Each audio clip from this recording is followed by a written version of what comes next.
Assalamualaikum semuanya. Semoga kita selalu diberi kesehatan, banyak rizki dan penuh keberkahan. Kisah Abu Nawas dan pencuri bodoh. Di sebuah kota Baghdad yang ramai, hiduplah seorang pria yang terkenal bukan karena kekayaannya, bukan pula karena jabatan tinggi, melainkan karena akal licik yang dibalut keluguan, Abu Nawas. Ia berusia sekitar 40 tahun, dan selalu berjalan santai seolah dunia tak pernah membuatnya pusing. Suatu malam yang tenang, ketika bulan menggantung bulat seperti koin perak di langit, Abu Nawas tertidur pulas di rumah kecilnya. Di sudut rumah, hanya ada beberapa barang sederhana, tikar usang, kendi air, dan satu peti kayu tua yang selalu terkunci. Namun di balik kegelapan malam, sepasang mata mengintip dari balik jendela.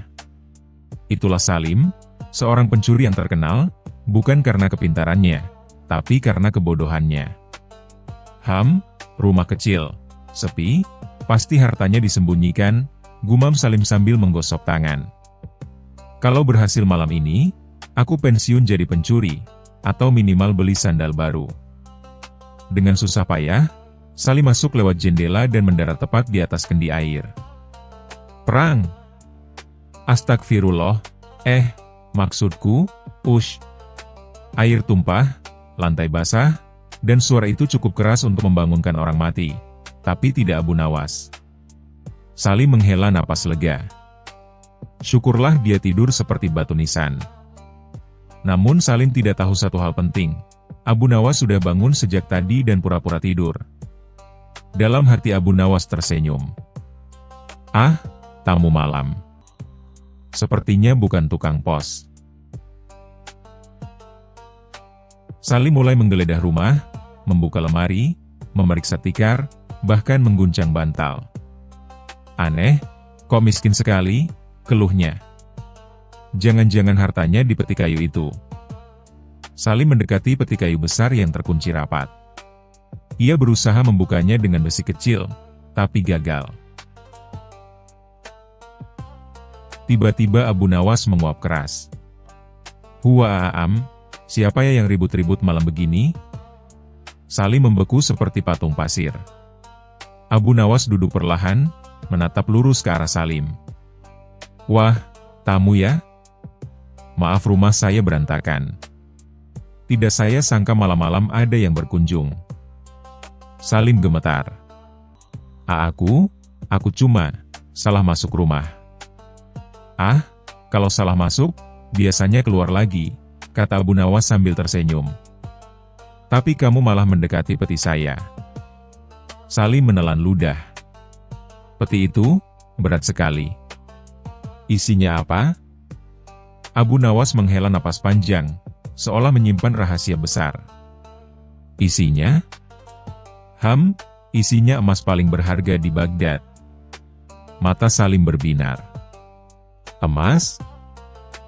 Tapi sayangnya, lanjut Abu Nawas serius, emas itu hanya bisa diambil oleh orang yang sangat jujur. Salim berpikir keras. Jujur? Aku sangat jujur. Oh ya? Abu Nawas tersenyum licik. Kalau begitu, cobalah angkat peti itu. Salim mengangkat peti dengan penuh semangat. Berat sekali. Itulah beratnya kejujuran, kata Abu Nawas hikmat. Sekarang buka tutupnya. Dengan susah payah, Salim membuka peti, dan mendapati cermin besar di dalamnya. Salim menjerit. Ini apa? Abu Nawas tertawa terbahak-bahak. Itulah emas sejati. Wajahmu sendiri. Tapi sayangnya, wajah itu milik pencuri. Salim jatuh terduduk, malu dan bingung. Tak lama kemudian, penjaga malam datang karena mendengar keributan. Ada apa ini? Abu Nawas menunjuk Salim. Orang ini datang malam-malam untuk belajar kejujuran. Penjaga menangkap Salim, sementara Abu Nawas masih tertawa kecil. Saat Salim dibawa pergi, ia menoleh dan berkata lirih. Mulai besok, aku mencuri. Maksudku, bekerja jujur. Abu Nawas melambaikan tangan. Bagus. Tapi jangan datang malam-malam lagi. Pesan moral. Kecerdikan lebih kuat daripada kekerasan. Abu Nawas mengalahkan pencuri tanpa memukul, hanya dengan akal dan humor. Kebohongan dan kejahatan sering membuat pelakunya terlihat bodoh. Kejujuran adalah harta sejati. Bukan emas atau perhiasan, melainkan keberanian untuk hidup lurus. Tertawa bisa menjadi senjata paling ampuh. Kadang, nasihat paling tajam justru datang lewat kelucuan.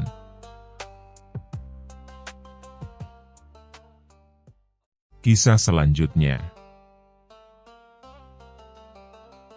Abu Nawas dan lomba berpikir cerdas.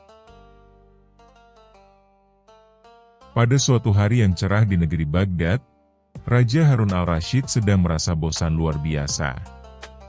Sudah main catur, bosan. Sudah berburu, lelah.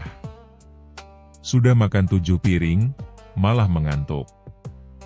Maka, sambil bersandar di singgasananya yang empuk, Raja berseru pada para menterinya. Wahai para menteri, aku butuh hiburan. Tapi bukan hiburan biasa. Aku ingin menguji kecerdasan rakyatku. Adakan sebuah lomba berpikir cerdas.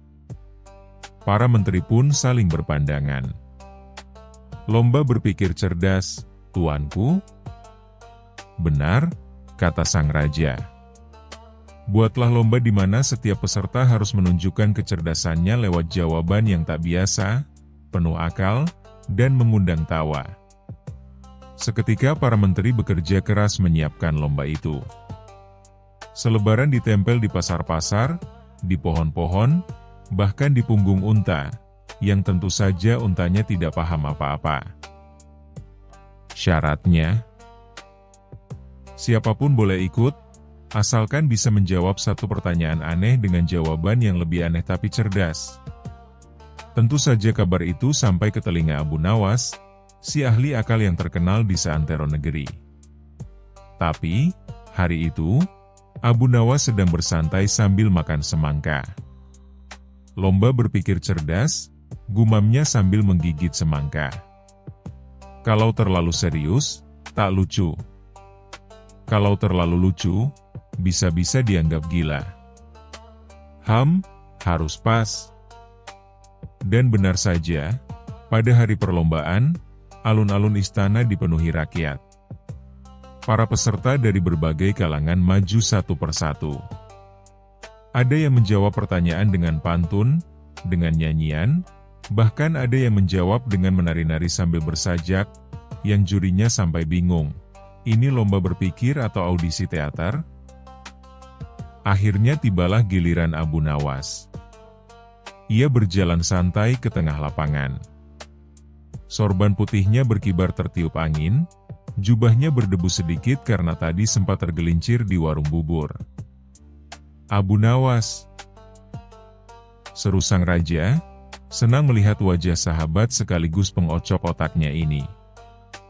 Baiklah, karena kau terkenal cerdik, pertanyaannya juga harus tidak biasa.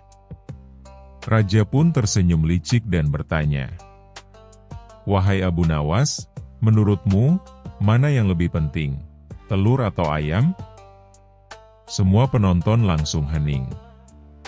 Pertanyaan klasik ini sudah membuat banyak orang terjebak dalam perdebatan tiada akhir. Tapi Abu Nawas hanya tersenyum, lalu menjawab, yang lebih penting adalah penjualnya, tuanku. Raja sampai tersedak air zam-zam. Penjualnya? Kenapa begitu? Tanya raja, tercengang. Karena tanpa penjual, baik ayam maupun telur tidak bisa saya beli untuk sarapan pagi, kata Abu Nawas sambil tertawa. Penonton pun langsung meledak dalam tawa. Para juri yang tadinya tegang mulai mengangguk-angguk. Tapi raja belum puas. Ia ingin lebih. Baik, Pertanyaan kedua, kata raja. Apa yang bisa berjalan tanpa kaki, bisa terbang tanpa sayap, dan bisa membuat orang menangis tanpa suara? Abu Nawas mengelus janggutnya, pura-pura berpikir keras. Lalu ia menjawab pelan. Jawabannya adalah, hutang, tuanku. Hutang? Raja melongo. Benar. Hutang bisa membuat orang lari, walau tak punya kaki. Pikiran tentang hutang bisa terbang kemana-mana, walau tak bersayap. Dan siapapun yang terlilit hutang, bisa menangis diam-diam, bahkan saat tertawa, katanya sambil membuat ekspresi sedih bercampur lucu. Penonton langsung tertawa terbahak-bahak sambil mengelus kantong mereka masing-masing, mungkin terkena sindiran halus. Raja sampai bangkit dari singgasana sambil tertawa. Luar biasa. Tapi aku ingin mencoba menjebakmu dengan satu pertanyaan terakhir. Semua menahan napas. Jika seekor unta, seekor kambing, dan seorang pedagang sedang naik rakit, lalu rakitnya karam, siapa yang harus diselamatkan dulu? Abu Nawas terlihat tenang. Ia menjawab, yang harus diselamatkan lebih dulu adalah rakitnya, tuanku. Kenapa? Tanya raja lagi, kini mulai mengerti arah jebakan ini. Karena tanpa rakit, semua akan tenggelam. Dan bila rakitnya utuh, semua bisa naik lagi. Termasuk pedagang, kambing, dan unta walaupun untanya mungkin harus diet dulu agar muat. Tawa pun pecah lebih keras dari sebelumnya. Bahkan unta penjaga istana mengeluarkan suara yang entah mirip tawa atau batuk. Raja pun akhirnya mengangkat tangan. Wahai rakyatku, tak diragukan lagi, juara lomba berpikir cerdas tahun ini adalah Abu Nawas. Semua bersorak. Abu Nawas pun mendapatkan hadiah seekor kambing, sekarung kurma, dan satu kotak berisi pertanyaan-pertanyaan aneh untuk dijawab minggu depan. Sambil mengangkat kambingnya, yang kelihatan bingung, Abu Nawas berkata pada penonton, yang penting dalam hidup bukan seberapa banyak kau tahu, tapi seberapa lucu cara kau menjawab sesuatu yang tidak kau tahu. Semua pun tertawa dan bersorak. Dan sejak hari itu, tak ada satupun orang Baghdad yang bisa melupakan lomba berpikir cerdas yang dimenangkan oleh si jenius penuh jenaka, Abu Nawas. Kisah selanjutnya. Kisah Abu Nawas dan jubah gaib. Suatu pagi yang sunyi namun damai di istana Baghdad, Raja Harun al-Rasyid tampak gelisah. Duduk di singgasananya, ia menghela napas panjang. Hidup ini terlalu tenang. Tidak ada tantangan. Tidak ada kejutan. Bahkan semut pun tidak berani lewat tanpa izin, gumamnya. Tiba-tiba, penjaga istana datang tergesa-gesa. Paduka. Ada seorang pedagang dari negeri jauh. Ia membawa barang ajaib yang katanya bisa membuat siapapun menghilang. Raja terbelalak. Apa? Benda seperti itu hanya ada di dongeng. Namun, karena rasa bosan yang sudah mencapai ubun-ubun, Raja memerintahkan agar pedagang itu segera dibawa masuk. Seorang pria berpenampilan eksentrik masuk ke balairung. Janggutnya panjang menyentuh dada. Matanya tajam dan penuh rahasia. Ia membuka peti kecil, dan mengangkat sebuah jubah dekil berwarna coklat kusam. Ini, Paduka. Jubah dari negeri Dalanar. Jika dipakai, tubuh pemakainya akan lenyap seketika, seperti bayangan saat lampu padam. Buktikan, kata sang raja, skeptis. Sang pedagang lalu menyuruh salah satu pengawalnya mengenakan jubah itu. Begitu dikenakan, setengah tubuh sang pengawal lenyap, setengah lagi masih terlihat. Para penonton menahan napas. Sang raja tertawa keras. Lucu. Setengah hilang. Jubah ini seperti sedang belajar menghilang. Namun sang pedagang bersikeras, jubah ini hanya bisa bekerja sempurna jika dikenakan oleh orang yang sangat cerdas dan berhati bersih. Raja langsung berteriak, Abu Nawas. Di mana orang itu?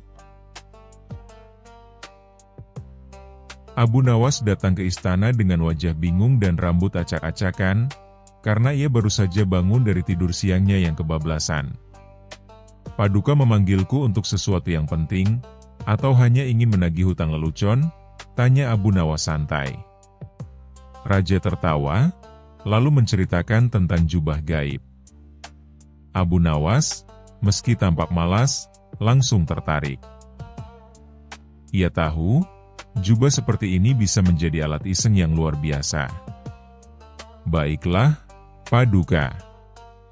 Aku akan mencoba jubah ini, tapi aku tidak bertanggung jawab kalau aku menghilang selamanya dan hanya meninggalkan sendalku. Kalau kau benar-benar menghilang selamanya, aku akan bangga, lalu sedih, lalu mungkin lega, canda sang raja. Abu Nawas pun mengenakan jubah itu. Semua mata tertuju padanya. Begitu ia menutup tubuhnya, bluk. Abu Nawas hilang. Benar-benar lenyap.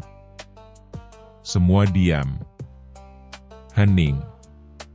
Tiba-tiba terdengar suara, "Hore! Aku berhasil." Namun, suara itu berasal dari langit-langit istana. Ternyata Abu Nawas memanjat dan berdiri di balok atas ruangan sambil tertawa. Aku tidak menghilang, Paduka. Aku hanya pintar sembunyi. Semua tertawa, kecuali sang pedagang yang tampak kesal. Tapi raja justru semakin yakin, jubah itu punya potensi. Abu Nawas, buktikan jubah ini memang berguna. Gunakan di luar istana. Buat rakyat tercengang. Abu Nawas memutuskan untuk menguji jubah itu di pasar Baghdad, tempat paling ramai, paling penuh gosip, dan paling cepat menyebar berita. Ia mengenakan jubah dan melangkah ke tengah pasar. Namun, ada masalah, jubah itu hanya bekerja sebagian. Wajahnya menghilang, tapi bokongnya tetap kelihatan. Seorang penjual roti menjerit, "Astagfirullah." Ada pantat tanpa kepala berjalan. Anak-anak mulai mengejar-ngejar sambil tertawa. Kepala hantu. Kepala hantu.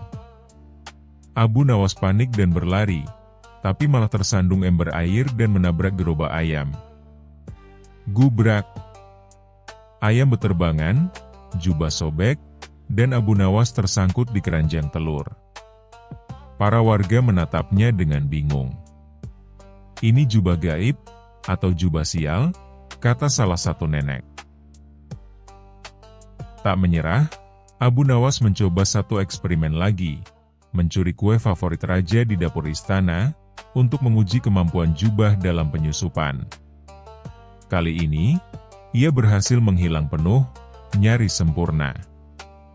Ia menyelinap masuk ke dapur tanpa suara. Namun, yang ia tidak tahu, kucing istana sedang tidur di dekat loyang kue.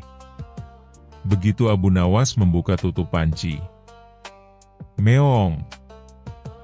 Kucing itu mencakar ke udara, dan berhasil mencakar wajah tak kasat mata Abu Nawas. "AAW? Siapa itu?" Para koki panik, dan langsung menyiramkan sup panas ke arah suara. "Aak! Panas! Aku bukan sayuran!" teriak Abu Nawas sambil lari keluar, jubah terlepas dan ia muncul kembali dalam keadaan basah kuyup dan wajah merah. Keesokan harinya, Abu Nawas kembali menghadap raja. Ia menyerahkan jubah itu, sekarang penuh sobekan dan bau sup. Paduka, jubah ini bukan untuk orang cerdas, tapi untuk orang nekat. Raja tertawa, jadi menurutmu jubah ini tidak berfungsi? Oh tidak, Paduka. Jubah ini sangat berguna untuk menciptakan kekacauan.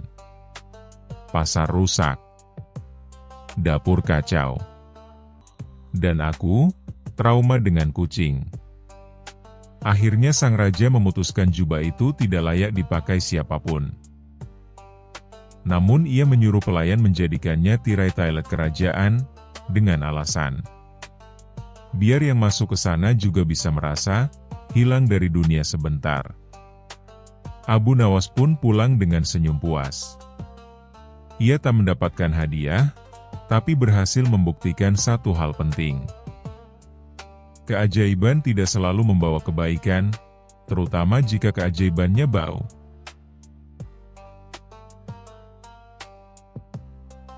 Kisah selanjutnya. Kisah Abu Nawas dan kuda terbang. Suatu hari yang sangat cerah, bahkan terlalu cerah sampai membuat kucing istana malas bergerak. Raja Harun al-Rasyid termenung di singgasananya.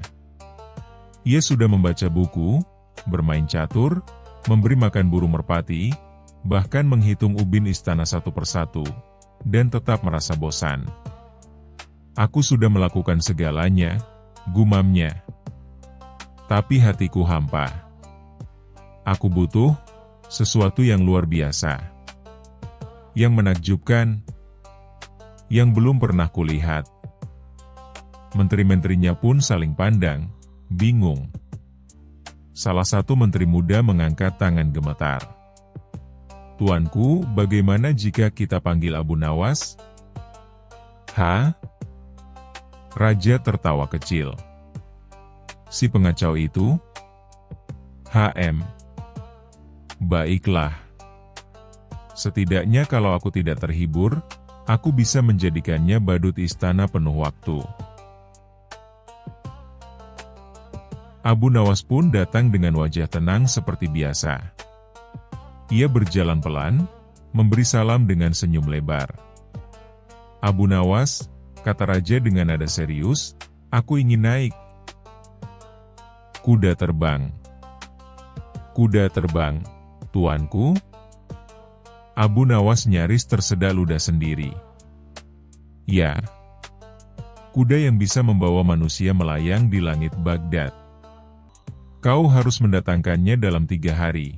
Atau, raja menunjuk kandang unta, kau akan menjadi penggosok kuku unta selama 10 tahun. Abu Nawas berdiri, lalu membungkuk. Baiklah, tuanku. Tapi ada satu syarat. Syarat apa lagi? Raja mendengus. Kuda ini sangat sakral. Ia hanya bisa ditunggangi oleh orang yang tidak pernah berdusta, tidak pernah marah, tidak pernah mengambil yang bukan miliknya, dan tidak pernah menertawakan orang lain. Mata raja berkedip. Bibir menteri bergetar. Para penjaga mendadak menunduk, seolah baru teringat dosa-dosa kecil mereka. Lanjutkan, bisik raja lirih. Hari pertama, Abu Nawas menyewa tukang kayu, penjahit, pelukis, dan bahkan seorang penghibur jalanan. Ia mendirikan sebuah kandang raksasa berbentuk menara di tengah alun-alun Baghdad, dengan spanduk besar bertuliskan, kandang khusus untuk kuda terbang dari surga. Mohon jangan ditertawakan. Orang-orang pun berdatangan. Ada yang bertanya serius, ada yang mengintip kandang, dan tentu saja, ada yang menjual kacang sambil teriak, nonton kuda terbang. Gratis tonton, bayar ketawa. Hari kedua, Abu Nawas membeli seekor kuda tua dari peternak kampung.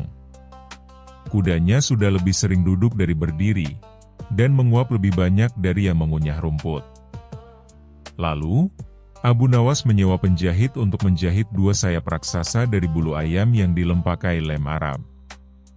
Warnanya mencolok, kuning dan ungu. "Lihatlah," kata Abu Nawas kepada rakyat. "Kuda ini hanya butuh istirahat malam ini. Besok pagi, ia akan naik seperti doa yang dikabulkan." Pagi ketiga, rakyat Baghdad tumpah ruah di alun-alun. Bahkan tukang siomay keliling ikut berhenti jualan untuk melihat. Abu Nawas berdiri megah, mengenakan jubah putih dan sorban emas.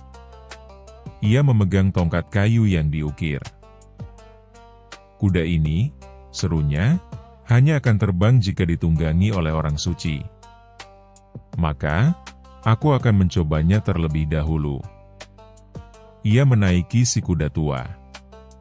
Sayapnya terkulai lemas, ekornya sedikit miring ke kiri, dan kudanya, tanpa aba-aba, mendadak kentut. "Lihat," teriak Abu Nawas, "itu adalah suara mesin pemanasan." Rakyat tertawa. Bahkan penjaga istana yang terkenal pendiam ikut tertawa sambil menahan perut. Akhirnya, Raja Harun al-Rashid maju. Ia berdiri di depan kuda, lalu melihat ke arah Abu Nawas. "Apakah aku harus menaikinya sekarang? Jika tuanku yakin, tidak pernah berdusta, tidak pernah mencubit menteri, tidak pernah menyembunyikan kue dari permaisuri, silakan." Raja tiba-tiba terdiam. Ia menoleh ke kanan dan ke kiri, lalu berdeham. "Sepertinya, hari ini aku sedang pusing. Mungkin kau saja yang menaikinya, Abu Nawas." Abu Nawas menunduk, lalu menepuk leher kuda. "Baik, tuanku. Kalau begitu, biar saya terbang sendiri hari ini." Ia bersiap, menghitung lantang. 1, 2, 3. Kuda itu melompat pelan, lalu terduduk kembali, membuat suara peluk. Kocak. Semua hening, lalu meledak tawa besar dari seluruh alun-alun. Bahkan Raja Harun al-Rashid tak bisa menahan tawanya. Ia tertawa sampai duduk di lantai, mengguncang-guncang perutnya. "Abu Nawas, kau memang gila. Tapi kau berhasil. Kau membuat seluruh Baghdad tertawa." Sejak hari itu, kuda terbang dari surga menjadi atraksi wisata. Anak-anak menaikinya sambil membayangkan mereka terbang. Pedagang menjual miniatur kudanya. Bahkan ada lagu anak-anak yang berbunyi, "Terbang, terbang, si kuda bulu ayam. Terbanglah tinggi, walau cuma dalam bayang." Dan Abu Nawas? Ia membuka Sekolah Terbang Abu Nawas, kursus cara membayangkan hal-hal luar biasa. Satu-satunya syarat, katanya, adalah, jangan terlalu serius menjalani hidup.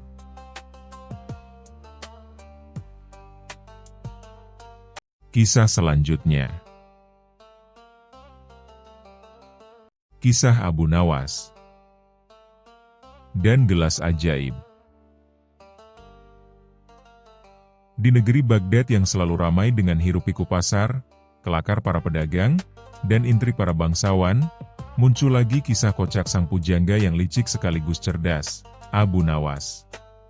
Kali ini, ceritanya tidak kalah gokil dibanding kisah-kisah sebelumnya, karena melibatkan sebuah gelas aneh yang konon tak pernah bisa kosong. Suatu pagi yang cerah, Abu Nawas sedang duduk di depan rumahnya sambil menyeruput teh hangat. Tiba-tiba datang seorang pedagang keliling yang suka menjual barang-barang aneh. Dengan penuh semangat, si pedagang berteriak, "Wahai orang-orang Baghdad, hari ini aku membawa benda ajaib. Sebuah gelas yang tak akan pernah kosong walaupun kau minum sebanyak apapun." Orang-orang langsung berkerumun. Sebagian ada yang melongo, sebagian lain tertawa tidak percaya. Abu Nawas yang mendengar teriakan itu langsung tertarik. Kalau benar ada gelas yang tak pernah kosong, pasti bisa jadi alat bikin pusing banyak orang, atau justru jadi penyelamat perut lapar, gumamnya sambil mengelus janggut hitamnya. Ia pun mendekati pedagang. "Tuan pedagang, berapa harga gelas anehmu itu?" Pedagang menjawab dengan gaya dramatis, "Untukmu, Abu Nawas, hanya 10 keping emas." Abu Nawas tertawa terbahak, 10 keping emas? Untuk sebuah gelas? Bahkan untuk harga segitu, aku bisa beli kambing, ayam, dan beras sekarung. Jangan bercanda. Namun pedagang itu pintar memancing rasa penasaran. Ia menuangkan air ke dalam gelas, lalu diminum setengahnya. Ajaibnya, air di gelas itu tetap penuh. Orang-orang berteriak kaget, sebagian ternganga seperti melihat jin keluar dari botol. Abu Nawas pun tercengang. "Astaga! Kalau aku punya ini, aku bisa minum gratis seumur hidup. Bahkan mungkin bisa bikin raja bingung." Akhirnya, setelah tawar-menawar yang alot, Abu Nawas berhasil mendapatkan gelas itu hanya dengan 3 keping emas, plus bonus teriakan pedagang yang kesal karena ditawar habis-habisan.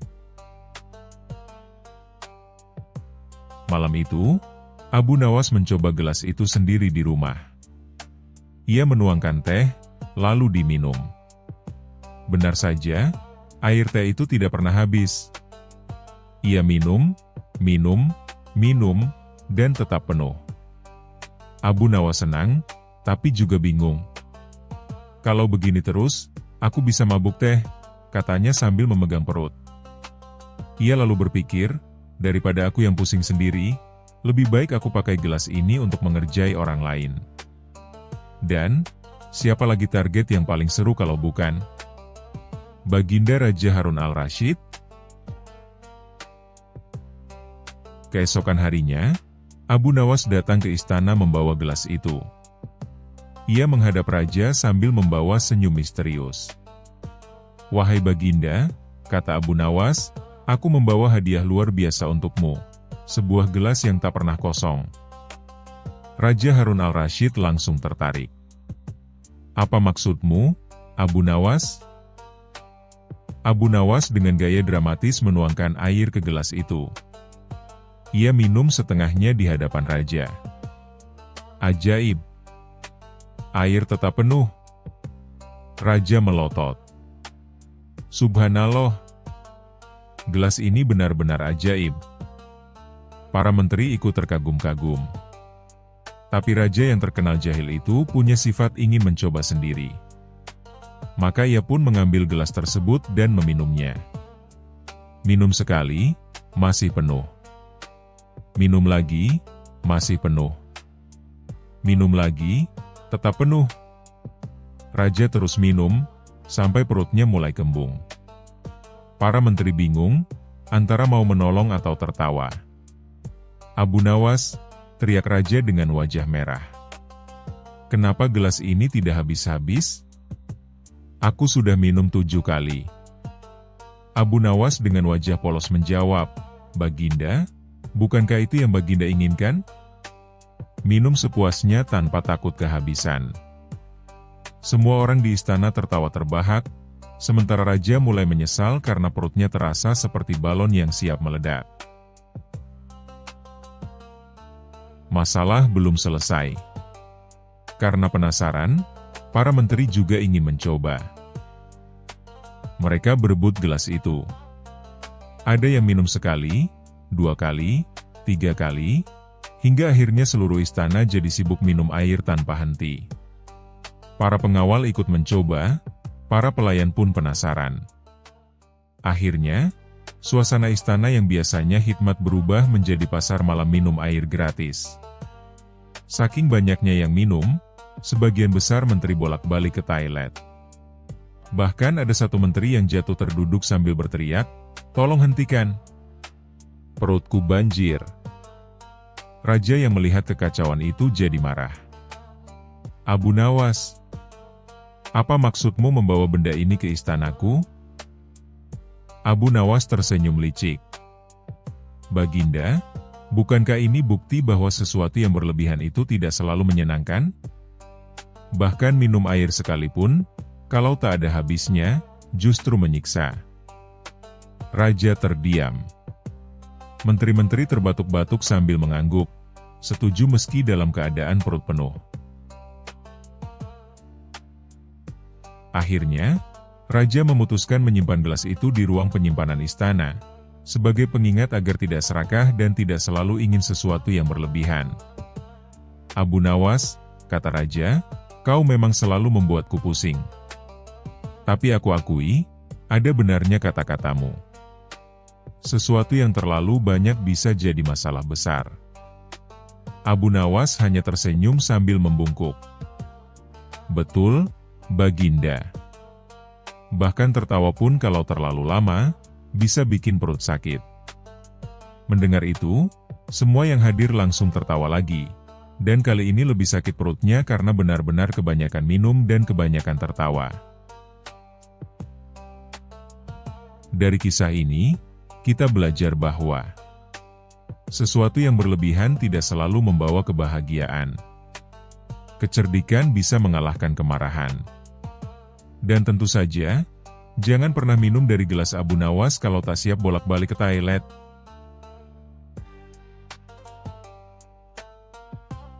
Kisah selanjutnya. Kisah Abu Nawas dan misteri angin yang menghilang. Pada suatu pagi yang cerah, ketika matahari baru saja menyembulkan wajahnya di balik menara istana Baghdad, seluruh kota mendadak diliputi suasana aneh.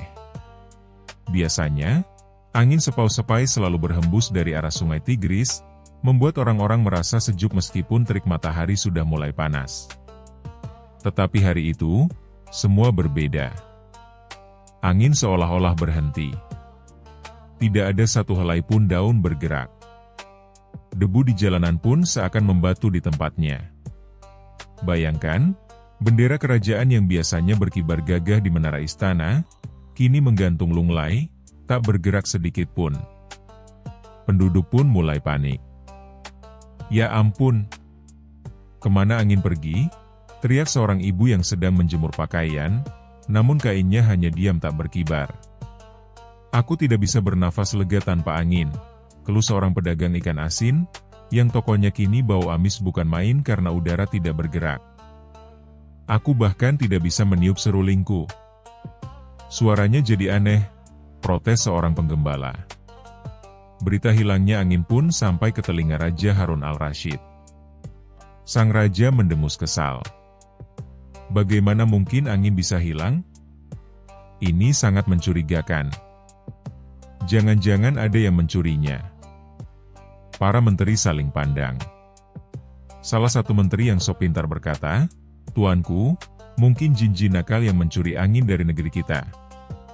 Yang lain menimpali, atau mungkin angin pindah ke kerajaan tetangga karena mereka memberi pajak lebih tinggi. Raja makin gusar. Cukup. Kita butuh seseorang yang bisa mengungkap misteri ini. Siapa lagi kalau bukan Abu Nawas? Abu Nawas, yang saat itu sedang tidur pulas dengan posisi terbalik, kepala di bawah, kaki di atas bantal, tiba-tiba dikejutkan oleh utusan raja. Abu Nawas, kau harus segera menghadap. Ada masalah besar. Dengan mata setengah terbuka, Abu Nawas menguap lebar. Masalah apa lagi? Apakah kali ini kuda raja lupa cara meringkik? Atau mungkin ayam jantan istana berubah jadi bebek? Sang utusan menggeleng cepat. Bukan. Angin hilang dari negeri ini. Mendengar itu, Abu Nawas langsung terbahak. Hahaha. Bagaimana bisa angin hilang? Apakah ada kantong raksasa yang menyedotnya? Namun karena ini perintah raja, ia pun bergegas ke istana. Di hadapan raja, Abu Nawas pura-pura serius meskipun hatinya geli. "Abu Nawas," kata Raja Lantang, "aku ingin kau temukan angin yang hilang itu. Tanpa angin, rakyat menderita. Daun tidak bergoyang, bendera tidak berkibar, bahkan janggutku ini tidak bisa menari ditiup angin seperti biasanya. Itu tidak pantas untuk seorang raja." Abu Nawas mengusap janggutnya sendiri dan menjawab, "Baiklah tuanku, saya akan cari angin yang hilang. Tapi tentu saya butuh biaya perjalanan, kuda cepat, dan kantong kosong yang besar untuk menangkap angin kalau Raja langsung mengangguk. "Kabulkan semua permintaannya." Maka berangkatlah Abu Nawas membawa seekor kuda, beberapa kantong kosong, dan roti bekal perjalanan. Penduduk pun berkerumun melihatnya. "Abu Nawas akan mencari angin," seru mereka dengan penuh harapan. Abu Nawas pun pura-pura melakukan pencarian. Ia pergi ke tepi sungai dan bertanya pada nelayan, "Apakah kalian melihat angin lewat sini?" Nelayan menjawab, "Tidak, yang ada hanya bau ikan busuk." Ia lalu pergi ke padang pasir. "Apakah angin lewat sini?" tanyanya pada seorang penggembala unta. "Tidak ada angin, unta-untaku bahkan malas bergerak karena terlalu panas," jawab penggembala. Akhirnya, Abu Nawas masuk ke hutan. Ia menempelkan telinganya ke batang pohon dan berbisik, "Hei angin, sembunyi ya kau di sini?" Pohon pun diam saja, membuat Abu Nawas tertawa terpingkal-pingkal. Karena merasa semua ini terlalu lucu, Abu Nawas punya ide. Ia kembali ke kota dan mulai membuat pertunjukan. Ia berdiri di alun-alun dengan membawa kantong besar, lalu berteriak, "Wahai rakyat Baghdad! Hari ini aku telah menemukan jejak angin." Orang-orang langsung riuh. "Mana? Mana?" Abu Nawas membuka kantong kosong itu dengan wajah serius, lalu mengibaskannya ke muka penonton. "Nah, rasakan sendiri angin yang kutangkap tadi." Tentu saja orang-orang tidak merasakan apa-apa. Tapi kelucuan tingkah Abu Nawas membuat semua tertawa terbahak. Hahaha. Abu Nawas memang pintar membuat orang lupa susah. Beberapa hari kemudian, Abu Nawas kembali menghadap raja dengan wajah penuh percaya diri. Ia membawa kantong besar yang tetap kosong. "Tuanku," katanya, "saya sudah menemukan jawabannya." Raja menatapnya penuh harap. "Cepat katakan, di mana angin itu?" Abu Nawas membuka kantongnya, lalu mengangkatnya tinggi-tinggi. "Inilah angin yang saya bawa pulang." Namun karena terlalu nakal, angin itu kabur lagi dari kantong ini. Raja langsung melotot. "Apa? Jadi kau pulang dengan tangan kosong?" Abu Nawas tersenyum licik. "Bukan begitu, tuanku. Sebenarnya angin tidak pernah hilang. Ia hanya beristirahat. Kalau angin benar-benar hilang, kita semua pasti sudah mati lemas karena tak ada udara. Jadi, jangan takut. Angin akan kembali kapan saja ia mau." Dan benar saja, lihatlah, sekarang angin sudah kembali. Benar saja, tiba-tiba hembusan angin sepau-sepau berembus lewat jendela istana. Bendera pun mulai berkibar lagi. Semua orang bersorak gembira. Raja terdiam, lalu tersenyum pahit. "Abu Nawas, kau memang licik. Tapi kau benar. Angin tidak bisa hilang. Kau berhasil menenangkan rakyatku, meskipun dengan cara konyol." Abu Nawas membungkuk hormat. "Yang penting rakyat tertawa dan tidak takut lagi, tuanku. Lagi pula, kalau angin benar-benar hilang, saya pun tidak bisa tidur nyenyak." Bayangkan, kipas pun tak berguna. Di istana pun tertawa terbahak-bahak. Sejak hari itu, orang-orang selalu ingat bagaimana Abu Nawas menipu mereka dengan kantong kosong untuk menangkap angin. Bagi rakyat Baghdad, kisah itu menjadi bahan tertawaan yang tak pernah habis. Dan setiap kali angin berhenti sejenak, orang-orang berkata sambil tertawa, "Hati-hati, jangan-jangan Abu Nawas sedang menangkap angin lagi dengan kantong kosongnya." Kisah selanjutnya. Kisah Abu Nawas dan rahasia sumur tua. Di sebuah pagi yang cerah di Baghdad, seekor keledai bersin, seekor ayam berkokok, dan Abu Nawas baru saja jatuh dari tempat tidur. Ia bangun dengan rambut acak-acakan, janggutnya miring ke kiri, dan matanya separuh terbuka. Hari itu, ia sama sekali tidak menyangka bahwa dirinya akan terlibat dalam misteri paling aneh di seluruh negeri, sumur tua yang katanya tak punya dasar. Beberapa hari terakhir, warga sebuah desa kecil di pinggiran Baghdad dilanda ketakutan. Ada sumur tua di tengah desa yang tiba-tiba menelan ember, tali, bahkan seekor kambing tanpa jejak. Demi langit dan bumi, embernya hilang, teriak seorang warga setiap kali menimba air. Bukan cuma ember. Suaraku juga hilang kalau aku berteriak ke dalamnya, kata yang lain dengan wajah pucat. Kabar itu menyebar cepat. Orang-orang mengatakan sumur itu tak punya dasar dan berhubungan langsung dengan dunia jin. Bahkan, ada yang bilang jika kau menatap airnya terlalu lama, kau akan melihat wajah sendiri, tapi versi yang sedang tertawa menyeramkan. Raja Harun al-Rashid, yang selalu penasaran dengan hal-hal aneh, segera memanggil penasihat-penasihatnya. "Siapa yang bisa menyelesaikan misteri ini?" katanya. Para menteri saling berpandangan. "Tuanku, mungkin ini kerja jin jahat," ujar satu menteri. "Mungkin sumurnya menembus ke neraka," ujar yang lain sambil gemetar. Raja mendesah panjang. "Kalian semua penakut. Di mana Abu Nawas? Dia selalu punya cara, entah itu gila atau jenius." Abu Nawas datang dengan langkah santai, sorban putihnya sedikit miring, dan senyum licik khasnya. "Ada apa gerangan, Baginda? Apakah sumur Baginda ingin naik pangkat jadi kolam kerajaan?" katanya sambil menunduk dengan gaya jenaka. Raja hampir tertawa.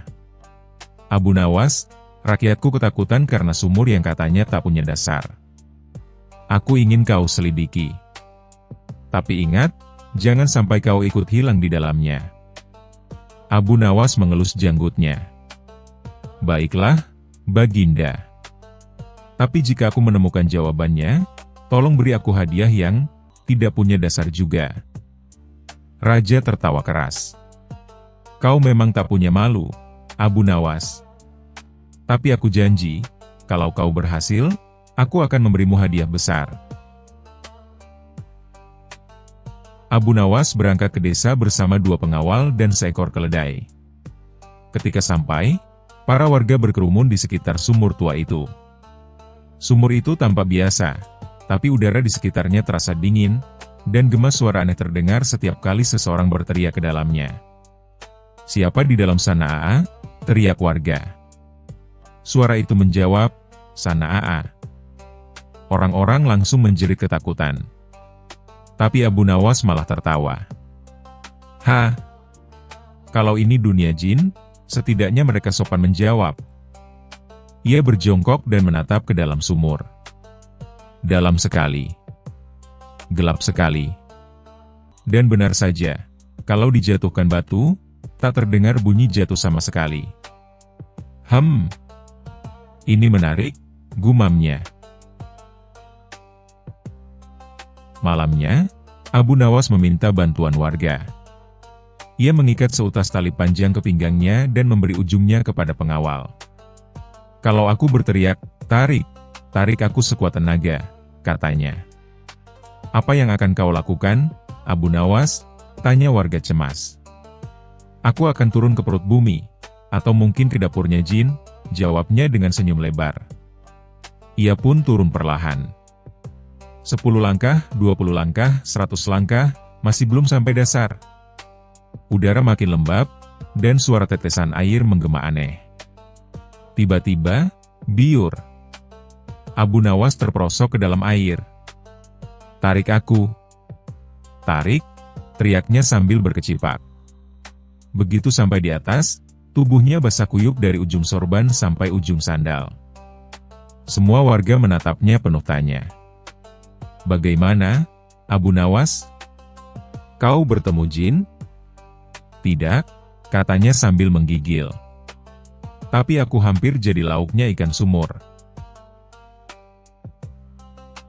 Namun Abu Nawas tidak menyerah. Ia memutuskan untuk menurunkan lentera besar ke dalam sumur menggunakan tali panjang. Setelah beberapa saat, ia melihat sesuatu. Pantulan cahaya dari bawah. "Aha! Ini dia rahasianya," katanya sambil bertepuk tangan. Keesokan harinya, semua warga berkumpul lagi. Abu Nawas melempar lentera ke dalam sumur dan, tiba-tiba cahaya itu lenyap. "Lihat!" teriak warga. Sumurnya menelan cahaya juga.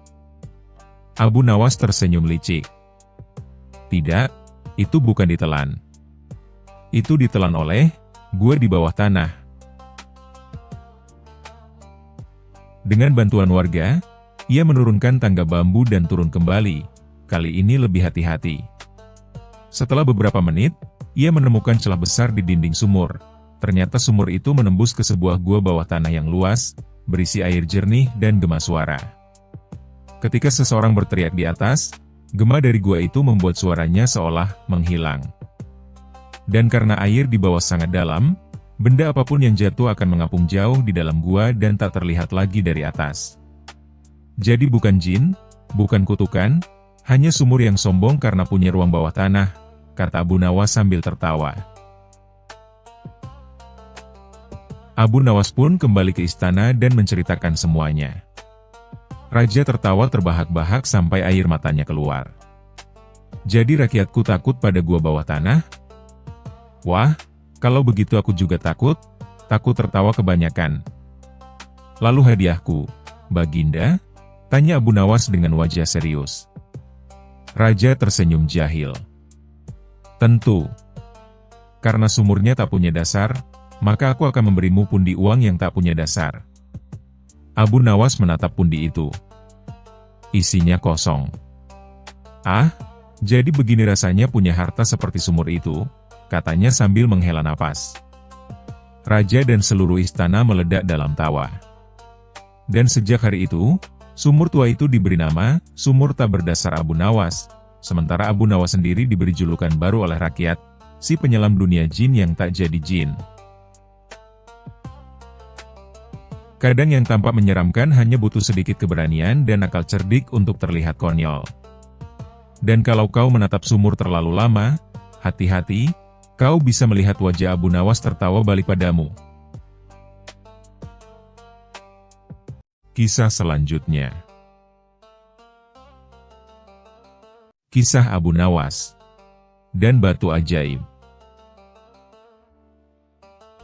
Pagi itu, matahari Baghdad bersinar begitu terang, sampai-sampai sinarnya menembus jendela rumah Abu Nawas yang sederhana. Seekor ayam berkokok, seekor kucing menguap, dan seekor keledai tetangga menjerit seperti baru kehilangan sandal. Abu Nawas yang masih mengantuk bergumam, "Ya Tuhan, bahkan ayam pun sepertinya sedang pamer suara pagi ini. Aku harus pindah ke tempat yang lebih sepi, mungkin ke padang pasir." Namun setelah mendengar aroma sarapan dari rumah tetangga, perutnya ikut berbunyi.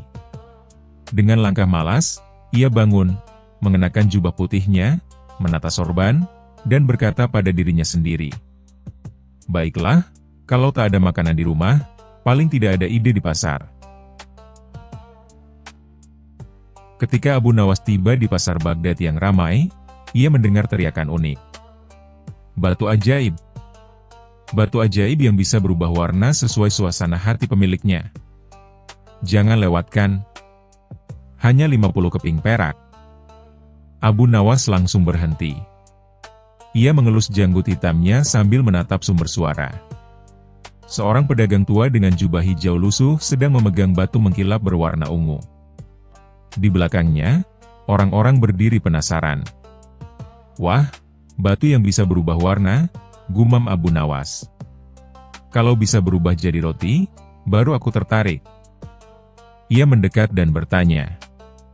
Wahai pedagang yang terhormat, jadi batu ini benar-benar bisa berubah warna? Pedagang itu dengan gaya sok misterius menjawab. Tentu. Batu ini bisa membaca perasaan. Kalau kau marah, warnanya merah menyala. Kalau kau bahagia, jadi hijau. Kalau sedih, jadi biru. Batu ini bisa jadi sahabat sejati manusia. Abu Nawas mengangguk pura-pura kagum. Hebat.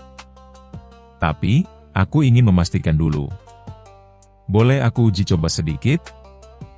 Pedagang, dengan sombongnya, mengiyakan.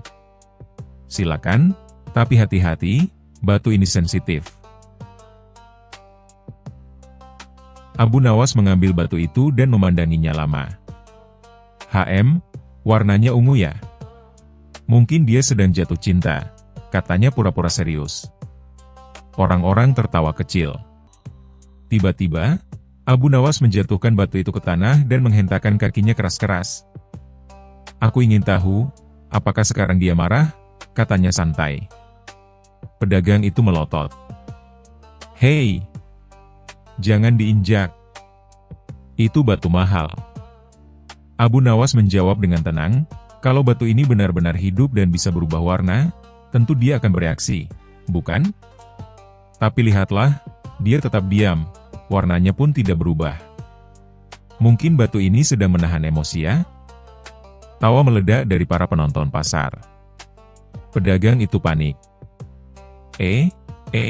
Mungkin batunya malu. Ia tidak suka diperhatikan banyak orang. Abu Nawas mengangkat alis. Ah begitu? Batu yang bisa berubah warna tapi pemalu? Wah, dia pasti batu yang sopan sekali. Orang-orang semakin tertawa. Pedagang makin gugup, keringatnya menetes seperti air teh yang tumpah. Abu Nawas melanjutkan. Kalau begitu, mari kita tunggu sampai dia tidak malu lagi. Tapi kalau dalam 1 menit tidak berubah warna, aku akan tahu batumu ini cuma batu jalanan biasa. 1 menit berlalu. Tidak ada yang terjadi, tentu saja. Abu Nawas menatap pedagang itu dan berkata dengan nada menggoda. Wahai penjual, mungkin kau salah sebut. Ini bukan batu ajaib, tapi batu yang sangat sabar. Dia tidak peduli walau diinjak dan dihina. Kerumunan pun pecah tertawa. Pedagang yang malang itu hanya bisa garuk-garuk kepala. Pedagang akhirnya mengakui, baiklah, aku hanya mencari untung. Batu itu biasa saja. Abu Nawas tersenyum lebar. Tak apa, aku akan bantu kau berdagang dengan jujur.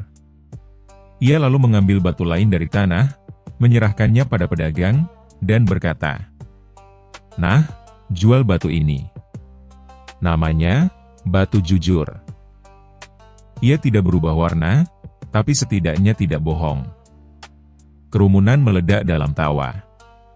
Bahkan para penjaga pasar sampai terjatuh saking lucunya. Pedagang itu malu luar biasa dan akhirnya pergi sambil berjanji tidak akan menipu lagi.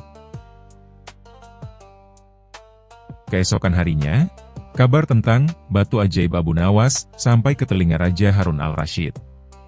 Raja yang terkenal penasaran itu langsung memerintahkan pengawalnya. Panggil Abu Nawas ke istana.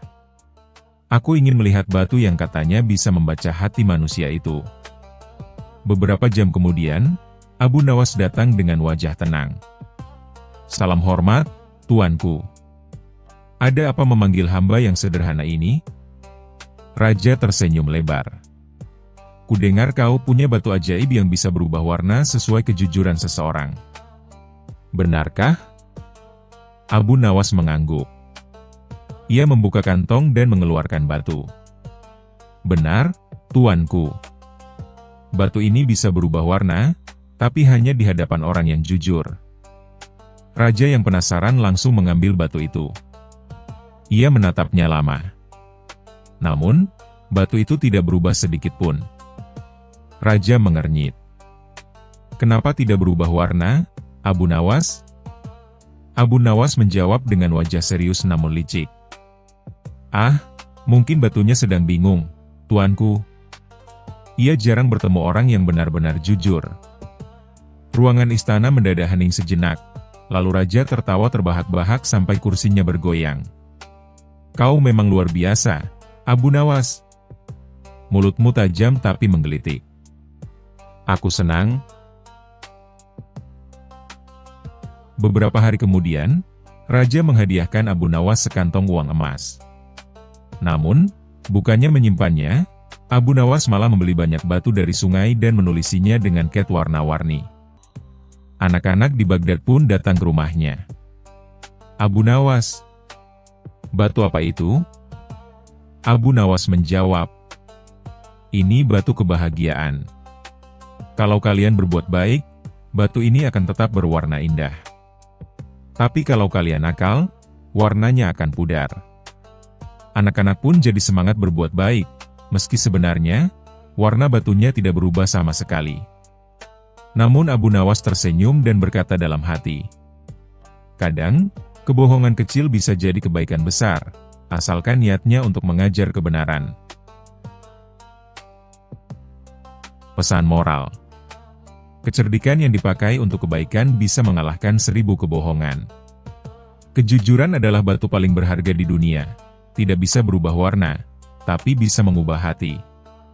Dan seperti Abu Nawas, gunakan kecerdasan bukan untuk menipu, tapi untuk membuka mata orang-orang agar tidak mudah tertipu.